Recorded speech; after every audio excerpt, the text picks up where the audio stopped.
Casey's Audio Vault. Jon Foreman from Switchfoot. January 5th, 2010. Hello. Hey, how's it going today? Good, how you doing? I'm doing pretty good. Nice. How is the weather in San Diego? You know, it might be a little warmer than Canada right now. Definitely, you're definitely warmer than the middle of Canada where it's about 30 below right now. Yeah, it's not 30 below here. I am outside. I mean, we don't need to get into the weather. You'll just hate me, and we don't need that. I've never been out to San Diego, but more than a few people have told me if I ever head out to California, San Diego is the most beautiful city to see. It's amazing, man. It's a really nice place to live. Yeah. And, you know, nothing against L.A., but I think San Diego is a little bit more of a shining city, you know. If I were coming to California, I'd come to San Diego and San Francisco. Those would be my two cities I would come and hang out at. That's my tip. All right. Have you been out surfing lately? Can you surf pretty much all year round? Yep. Yeah, I was surfing yesterday. Might catch a few in a little bit here. See what happens. No surfing up there for you probably today. No, we've got nothing. Does the whole band get out there to surf? Yeah. So, I mean, it started as a three-piece, me, my brother, and Chad, and we were all big surfers. And then as Jerome and Drew joined in, the prerequisite was they had to learn how to surf. So they fit in nicely. Have you had any close calls? Have you seen a shark? Everyone seems to love the idea that sharks are going to eat you, but I have seen very few sharks and have never met anyone that has been attacked by a shark. I've met a lot of people that have had crazy mishaps in the ocean, but never attacked by a shark. Have you had a crazy mishap without a shark? A manta ray, maybe? I had a friend who a dolphin landed on top of him, jumped out of the water and landed on him. So, I mean, yeah, anything can happen out there, right? Do you have a dog in the background? Do I hear a dog? Yeah, we've got a dog, we've got a plane flying overhead, and, yeah, blue skies here in San Diego. Is it your dog? No, it's not. I love dogs, but I'm gone too much. It would be cruelty to animals. Leave them home all the time. Did you start surfing at a really young age with your brother? How young did you start? I discovered surfing around the same time that I started playing electric guitar. So it was Tom Curran and Led Zeppelin for me, kind of right around the same time. And, yeah, it was junior high, you know, maybe 6th grade or something like that. And I started doing both of them, and they stuck, man. What was the first band that you got into? Has it always been Switchfoot, or do you guys have a different name or anything? Oh, yeah, well, first band I was ever in was a Led Zeppelin cover band. We were called Joker's Wild. It was it was pretty funny, man. Me, my brother, this friend of ours who played the drums, and this another friend who played guitar. And I have to tell you, junior high is an incredible time to be in a Led Zeppelin cover band because your voice hasn't changed yet, so you can still hit those high notes, you know. Robert Plant, beware. I'm a huge fan of Rocket from the Crypt and Hot Snakes.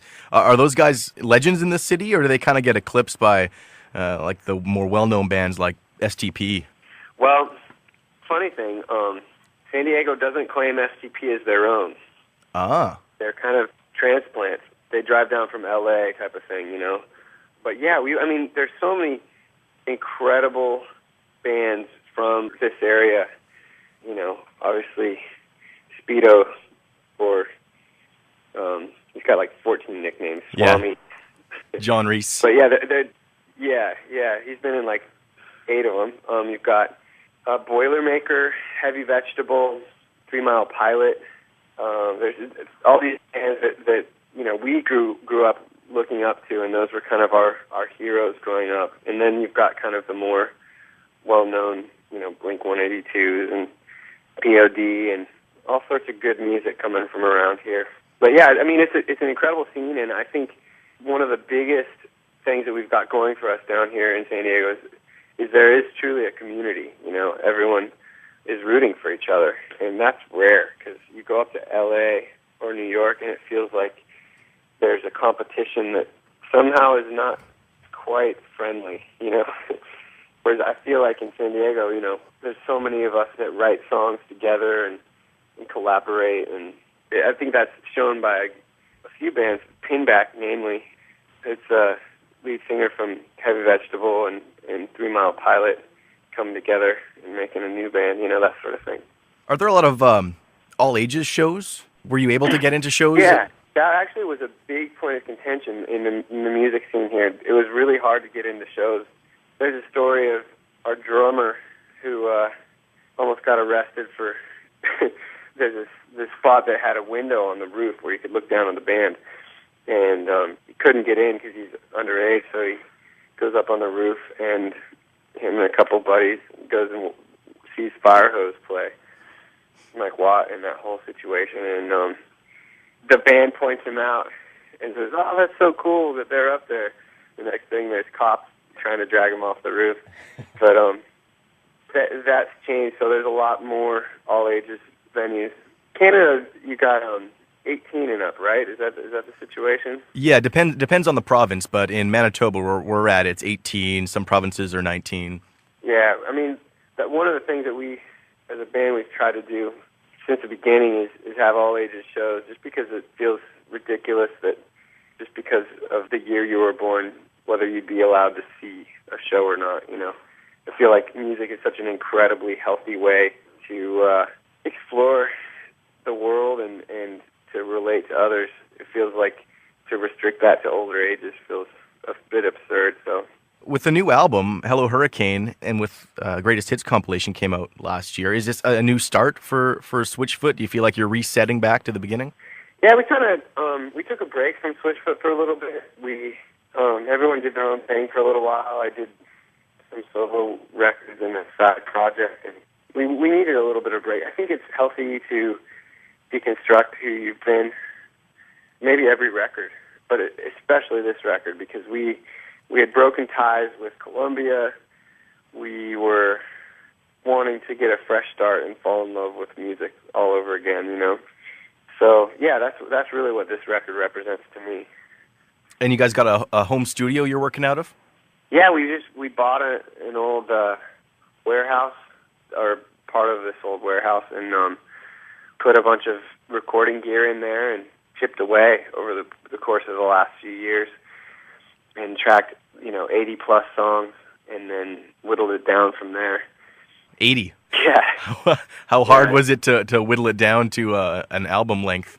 That was the hardest thing. I mean, the hardest thing was realizing that most of the hours that you spent, full days of recording for years, that no one will ever hear, But the thing that I learned through this process was to have a great record, you have to leave a lot on the cutting room floor. You can't be a pack rat. You got to just let it go, So there's definitely a lot of really things that I'm really proud of that no one's ever going to hear, that just wasn't the right song or the right feel for this record.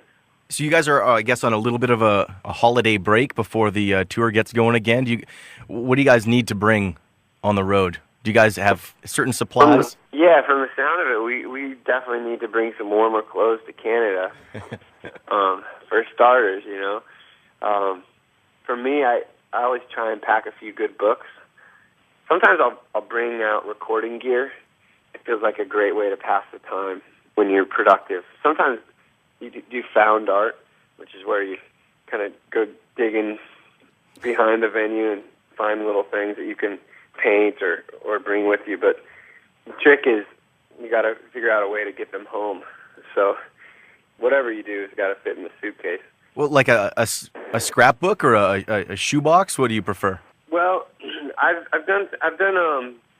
painted different pictures and things on plywood or whatever it is behind the venue. One piece I did was with like Korean newsprint and a couple different acrylic paints on top of this old crappy piece of wood, and it helps get the days go by, and you've got a little something to show for the time off in a random town where you know no one.